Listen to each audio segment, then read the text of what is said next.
I'm curious to know because as I read out your bio, it's like it's not simply the case of seeing the strategy, seeing the future, and seeing the opportunity for Intel, but part of it is around how do you engage the organization around that? How do you execute against that strategy?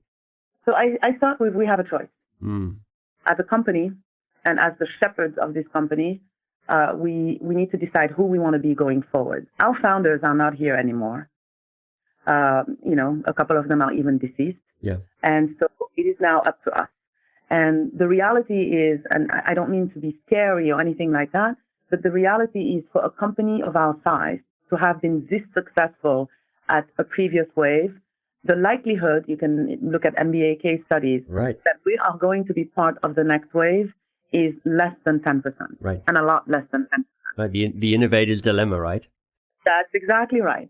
So now we can decide, do we want to be counted as one of the few companies that has gone from wave to wave, and there are only a few, or do we want to treat this company like it's just a place we come to work, and there is no steady state in companies. You either grow or you die. Right. The rate at which you do that may confuse you because you may not realize you're dying, right. But it's basically the choice is clear. And I start with that, and I say, let's make the choice.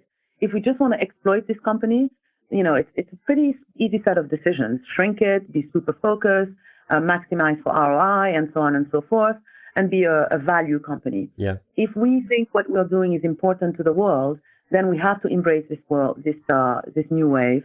So first, make the choice. Second, I have to be generous, and I have to be very smart. And this is a case where being smart is more important than being right. Right. So taking the time to really explain to people in great detail what this is, how important it is, what does that mean in terms of their day-to-day work, what they need to be thinking, what needs to continue to be exploited as is in the short term versus what needs to change and how it would change. As soon as you hit that subscribe button, your EQ and your IQ increases by at least 20 points. So hit that subscribe button now.